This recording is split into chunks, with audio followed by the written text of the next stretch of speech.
Yes, well, as we get older and older, I'm 77 right now. You can't live forever, you know. So if this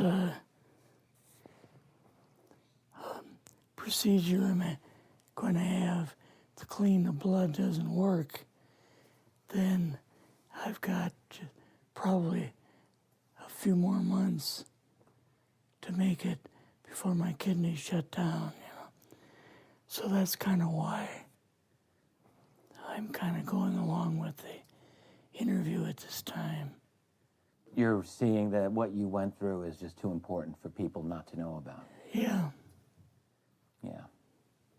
Can you just, can we start at the beginning with your military career and just walk through what exactly your experiences were? Was drafted into the military and got into the U.S. Army.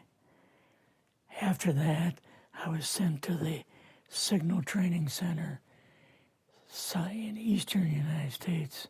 What year would this be? 58. I went through the signal training course. And at that time, I went through the radio teletype course and also the cryptography course, crypto. They had 5 instructors that were getting out of military service. So they pulled the top 5 students, and I was 3rd in the class. So I got pulled as an instructor. Now, were you at this time also working yet for CIA? No. Not yet? No. After one day, my boss came to me, and he said, how would you like to, make some extra money? And I said, oh, money is good. So he's explained to me that he could put it through, would have to get a top secret White House Q clearance for the job, And I thought, boy, must be a pretty exclusive thing, And I said, well, what is this? And he said that I'm director for the CIA for Eastern United States, And I said, oh, I didn't know that. And he said, you weren't supposed to. After about 6 weeks, my security clearance came through, and I got my CIA card. It was an ID card, like a credit card, where I could just go up to the door and slice it, walk right in. And my name at that time, I used an artificial name too. Never used my real name. I started working with him on the project he was on, and that was Project Blue Book, which was kind of partially a fraud. You're saying some of the Blue Book cases were completely fictitious? Yes. But the cases that we got came from, I think it was Fort Belvoir, Maryland. Fort Belvoir? Yeah. And it didn't come from the Pentagon, or it didn't come from CIA headquarters. But we would get reports about a certain sighting that they had in Mexico or Italy or something like that. And then we had people that would follow through on it, that would go out and interview the people to see if they were nutcases or if it was real, So they'd be going overseas frequently? Yeah, I wasn't, but I always stayed statewide. But the people we had working with us from the CIA would do that. We would get like a new report probably a couple times a week.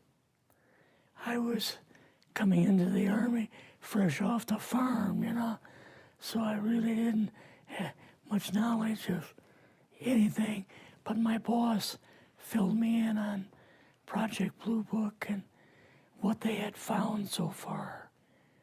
as far as Greys and aliens and the Roswell incident. How did you feel when this first got dumped on you?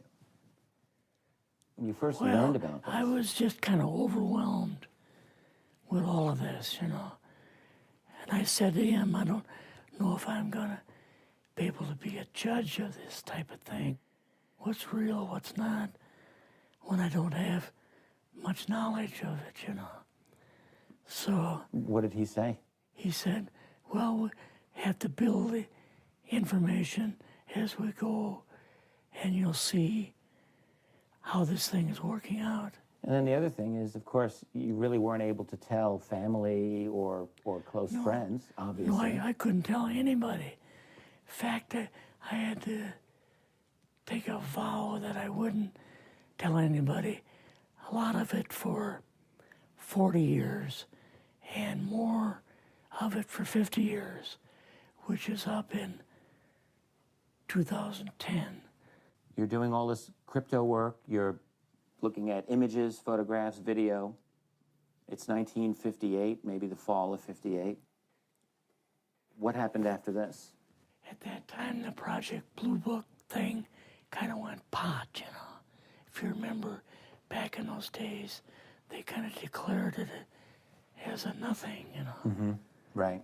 And they were telling the world all UFOs are misidentifications, hoaxes, balloons, psychological issues, whatever.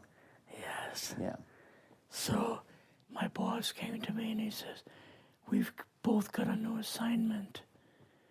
And he says, oh, I said, where are we going? Oh, he says, we're going to the Capitol. We're going to be part of the Eisenhower push. He's trying to find out something about, all about these aliens that MJ-12 was supposed to find out, but never sent back reports to him. The MJ-12, the UFO control group, were they calling it MJ-12 at that time? Yes. They called us in, went into the Oval Office, and President Eisenhower was there and Nixon, and they said, we called the people in from MJ-12 from Area 51 and S4, but they told us that the government had no jurisdiction over what they were doing. So being a general, past general, you didn't tell them to go to hell without any real good reason, you know. Mm-hmm. So he said, I want you and your boss to fly out there. I want you to give them a personal message. And he says, I want you to tell them, whoever is in charge, tell them that to get in, they have this week, coming week, to get into Washington and to report to me. And if they don't, I'm going to get the First Army from Colorado, and we're going to go over, we're going to take the base over. I don't care what kind of classified material you got. We're going to rip this thing apart. Eisenhower was going to invade Area 51. Yeah, with the First Army. So you go out with your superior. Yes. You fly out. You land. What happens? Can you describe this whole process, what you saw? They took us the 13 or 15 miles south to S4 and like different garage door openings. Okay. And in these garage door openings, they had like different saucer crafts. The very first one had the Roswell craft in. It was kind of crashed up, but apparently every alien that was in it died except for a couple. So you see the Roswell craft, and what are some of the others that you see? Well, the Roswell craft was really strange because it looked like real heavy aluminum foil. We could rock next to it, and you could rock it. The whole thing probably weighed 150, 300 pounds. Could they tell what the source of power was of this craft? Yeah, it was like a reverse gravitational thing of some kind. In fact, one later on, I got the mathematical code for reversing gravity in a 3x5 card. I guess there are different types of grays and so on. How did you see that evidence? Well, at the later on at S4, we viewed the autopsy film, and then the colonel said, "What we've got in here is we're interviewing a gray alien." All right, right there. How did you feel at that moment?